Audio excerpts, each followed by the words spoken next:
I'm Macy Eglund. We begin with a Newsday investigation into potentially hazardous ash. People living and working near the Brookhaven landfill claim it's making them sick. Sherry Einhorn has the story you'll see only in Newsday.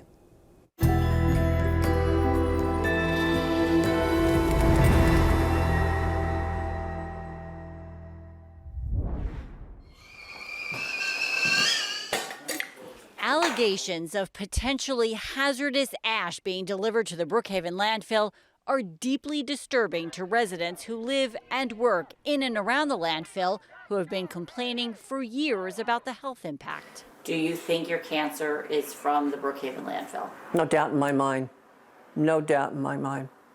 I breathed that stuff in for 36 years.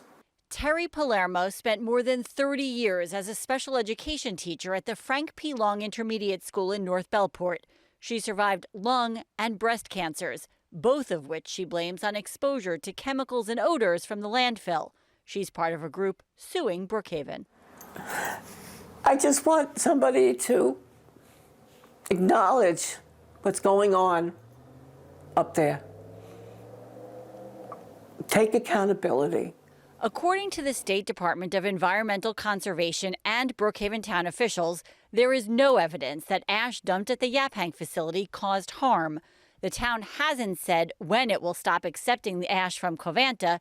It has said it would close the dump to construction and demolition debris at the end of next year. But people in this area don't believe it will happen.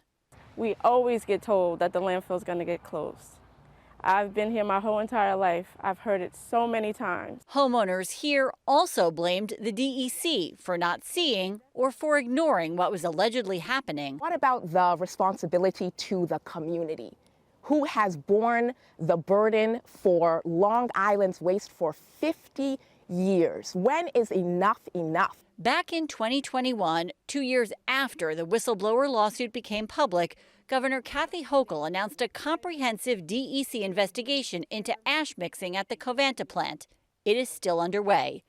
A DEC spokesperson told Newsday, DEC also continues to strictly oversee and monitor facility operations to ensure public health and the environment are protected. In the meantime, people here in North Bellport say they feel like they're being ignored. We continue to go to board meetings. We get 3 minutes to speak. We don't get our questions answered, and then we're out the door. I wish that our local government would care about what's going on in this community. I'm Sherry Einhorn for NewsdayTV. You can read more about this Newsday investigation on Newsday.com. Click Get More below the Newsday TV video box. Another emotional day in Farmingdale today. The community is coming together for the high school's homecoming.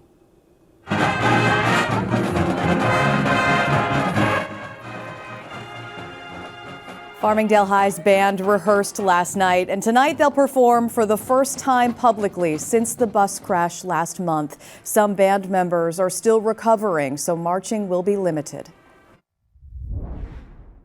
And something magical happened last Friday, where we went from hugs and tears to students taking their instruments out and just started playing on their own. And the band director said, "It looks like you want to play." And the kids said, "Yeah, we really want to play." And it was magical. Federal investigators are looking at vehicle factors, including the bus tires that could have led to the crash. Band director Gina Pelletieri and chaperone Beatrice Ferrari were killed when the bus rolled down an embankment. An update on the troubles in Riverhead School District. The school superintendent is now on leave. Dr. Augustine Tornatori has taken a leave of absence through October 23rd. Yesterday, the school board appointed William Galati as interim superintendent. The move comes after recent racist incidents at Riverhead High School, including the use of racial slurs at a football game there and swastikas drawn on desks. A Wyandanch man has been indicted, accused of killing his brother while driving drunk. This is just released video of the crash. We've stopped it just before the collision. The Suffolk DA says Carlos Sanchez Benitez was drunk during this head-on collision in Wyandanch in July. His 62-year-old brother was in the car and died. 2 others were seriously hurt. while fallen Vietnam War heroes remembered in Copeg. Virginia Huey reports. It means a lot to me. Like a magnet, the traveling Vietnam Memorial Wall drew Kathleen Catanzaro to touch the name of a hero she never met but will never forget. 50 years ago, Catanzaro received Navy Commander Henry Strong Jr.'s bracelet as part of a POW MIA project in high school. The replica stop in Copeg gave Catanzaro a chance to honor Commander Strong close to home. It means a lot, I mean, we're Americans, who respect those guys that fought for our freedom. Catanzaro was one of hundreds of people on hand for the opening ceremony to welcome the traveling Vietnam Wall to Tanner Park. The replica, measuring 375 feet long, is like the original memorial in Washington, D.C., including the names of more than 58,000 U.S. service members. This wall, the wall that heals, is more than just a monument. It's a living testament to the courage, sacrifice, and indomitable spirit of those who served in the Vietnam War. Among the fallen heroes, Marine Private First Class Daniel O'Connell of Copeg, only 19 when he was killed in action in 1969. His younger brother Christopher O'Connell welcomes the traveling wall's visit to his hometown as a way to pay respects to his fallen brother and his comrades. I think it's beautiful. I think these people needed to be recognized. They didn't come back to a really good welcome at the time, but it's nice to see that maybe we're mending our ways. This moving tribute will be open for the public to visit 24/7 until 2 p.m. on Sunday. In Copeg, I'm Virginia Huey for Newsday TV. Read more about the Vietnam replica wall on Newsday.com. Click Get More below the Newsday TV video box. Long Island's Piano Man just set a milestone show at Madison Square Garden.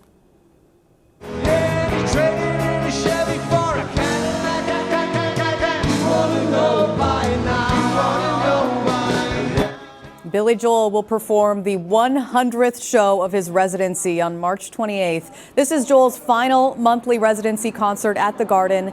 Tickets go on sale a week from today.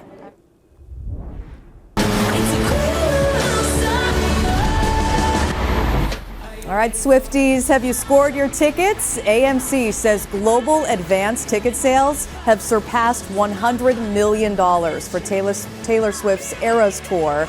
It's set to hit theaters on Long Island a week from today. Let's talk about your forecast for your Friday, and here we go again. Get those umbrellas ready. Cloudy today and some showers, highs around 70 degrees. Tomorrow, rain, highs in the mid-60s. Taking a look at your futurecast, you can see that rain rolling through Long Island. We'll take a look at your 7-day forecast coming up.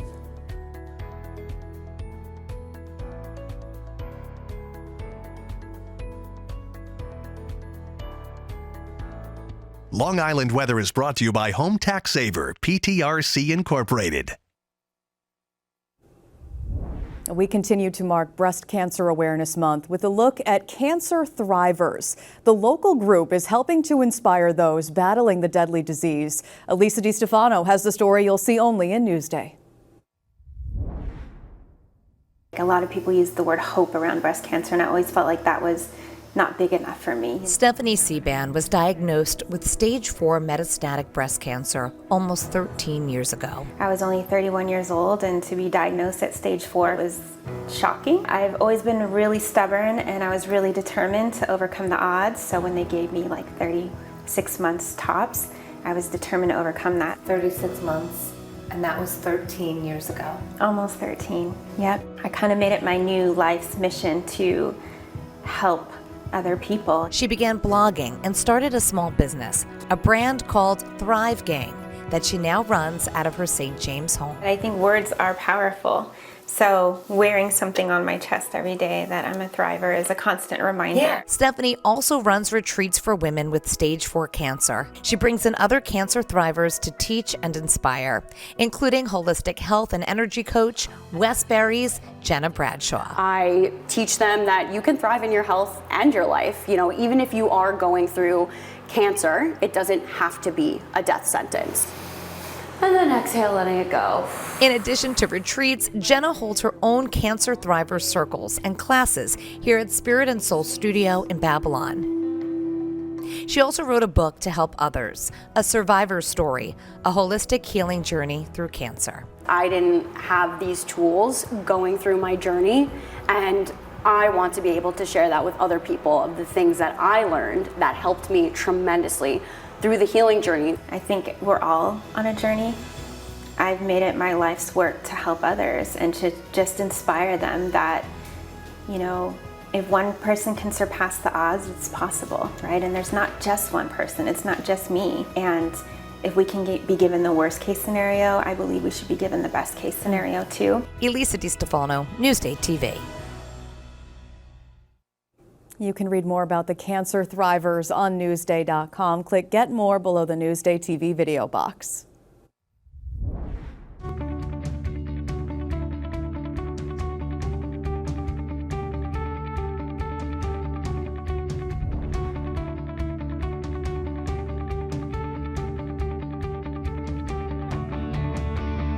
Feed Me is brought to you by PC Richard & Son.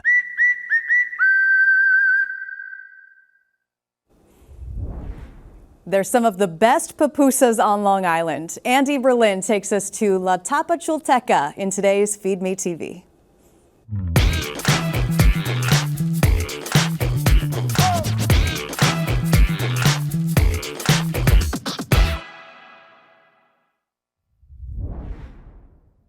Oh, gosh. Whoa, you wrap it like a pasta. I've been going all over Long Island trying to find the best papusa. Baby's first rice flour papusa. Again? And when I walked into La Tapachulteca in Hempstead, I thought, this might be it. This store was established in downtown San Salvador by my parents. So is this a well-known brand in LA and also in El Salvador? I would say that in LA, yes. Here in New York, feels like every neighborhood, every town has these Central American Latino delis. Yes. It's such an important part of the culture here. This is fun being behind the deli.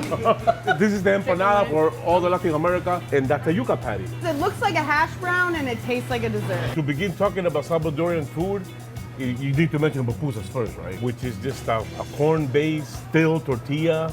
Typically, it was just pork and cheese, or bean and cheese, or just cheese. Eat that. That's like a little fried, like a little fried cheese. Eat that. Ooh, this part? Okay, Yeah, I'll that's just wonderful. eat that. Yeah, that's wonderful. Yeah. Ooh. Sandwiching some of that coleslaw.